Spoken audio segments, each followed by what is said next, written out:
ఒక మాజీ ముఖ్యమంత్రి 14 సంవత్సరాలు సమైక్య రాష్ట్రంలో కానీ విభజించబడిన ఆంధ్రప్రదేశ్ రాష్ట్రంలో కానీ ఆయన బయటకు వచ్చి నేను వాస్తవాలకి చర్చకు సిద్ధం అంటే నువ్వు తాడేపల్లిలో తలుపులు కూర్చున్నావంటే మూసి కూర్చున్నావంటే నువ్వు చెప్పిన ప్రతి మాట అబద్ధమని తేలిపోయింది.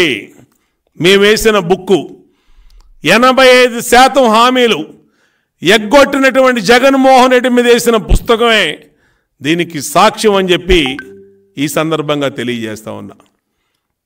నిన్న దుర్మార్గం అంటే దేనికి సిద్ధం అంటే జగన్మోహన్ రెడ్డి సిద్ధం సభలు చూపిస్తాం. ఒక వీడియో ఒక విలేకరి సోదరుల మీద ఏ విధంగా కొట్టాడు, ఏ విధంగా చూడండి, ఆ వీడియో చూడండి. జర్నలిస్టు సోదరులు అనేవాళ్ళు తమకున్న ఫ్యాషన్ కొద్దీ తమకున్న ఆ చదువుకొని ఆ ఛానల్స్లో ప్రింట్ మీడియాలో తమకున్నటువంటి ఫ్యాషన్ని జర్నలిస్టులుగా నేను ఏదైనా సమాజానికి మేలు చేద్దామని చేస్తున్నటువంటి వాళ్ళని ఎలా కొట్టాడు చూడండి. ఇదే అండి పద్ధతి. ఇవాళ ఈ ఛానల్లో చేశారు వాళ్ళు, రేపు ఇంకో ఛానల్కి వెళ్తారు, జీతం ఒక్క వస్తే ఇంకో ఛానల్కి వెళ్తారు, లేదంటే నచ్చకపోతే కంపెనీ తీసేస్తే ఇంకో ఛానల్కి వెళ్తారు, లేదంటే ఇంకొక మంచి ఆపర్చునిటీ వస్తే ఇంకో ఛానల్కి వెళ్తారు. అలాంటి వాళ్ళని ఇద్దరు విలేకరుల్ని సిద్ధం సభకి వచ్చి కవర్ చేస్తూ ఉంటే ఆ విధంగా కొట్టి వాళ్ళ చావు బతుకుల మీద వాళ్ళ చావు బతుకులలో ఇవాళ అనంతపురం హాస్పిటల్లో ఉంటే వాళ్ళని వాళ్ళు హైదరాబాద్ షిఫ్ట్ చేస్తూ ఉన్నారు. వాళ్ళు బతుకుతారని కూడా గ్యారంటీ లేదు.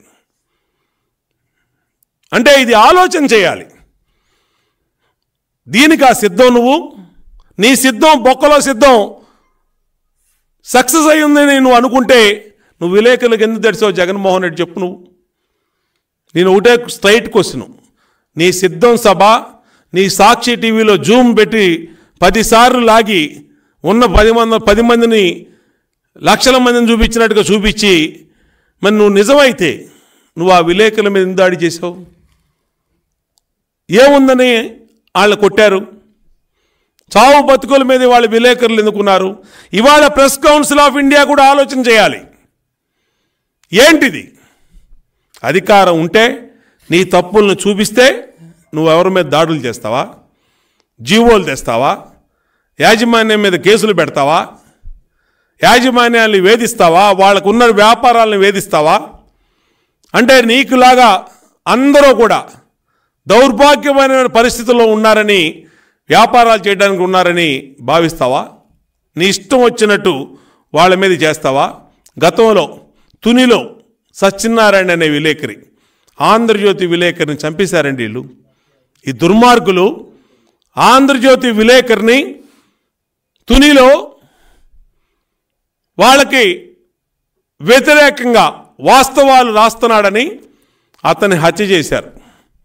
నిన్న ఆంధ్రజ్యోతి విలేకరిని కొట్టారు, TV5 విలేకరిని కొట్టారు. దేనికి మీరు కొట్టింది చెప్పండి, ఒక్క రీజన్ చెప్పండి. ఉన్నది ఉన్నట్టు చూపించడానికి కవర్ చేయడానికి వచ్చినటువంటి విలేకరుల్ని మీరు కొడతారా? ఇదేనా? దీనికైనా సిద్ధం? మీరు చంపటానికి సిద్ధం, హత్యలు చేయడానికి సిద్ధం, దౌర్జన్యాలు చేయడానికి సిద్ధం,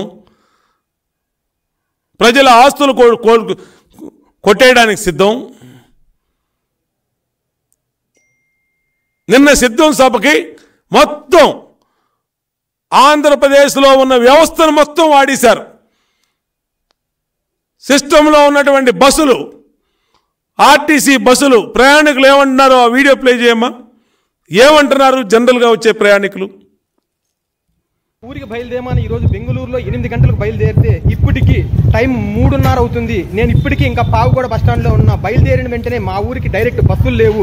ఈరోజు కర్ణాటక బస్సులు మొత్తం, సో మీరు 100 కిలోమీటర్ల రూట్ని ఎప్పుడైతే మళ్లించారో అప్పుడు కర్ణాటక బస్సులన్నీ వాళ్ళు క్యాన్సిల్ చేసుకున్నారు. వాళ్ళ సర్వీసులు మొత్తం క్యాన్సిల్ చేసుకున్నారు. ఆంధ్ర బస్సులు మొత్తం మీరు మీ సభలకు తీసుకెళ్తే సాధారణ ప్రజలు ఎలా వాళ్ళ గమ్యస్థానాలు చేరుకుంటారు? ఎన్నో పనులు ఉంటాయి జగన్ రెడ్డి.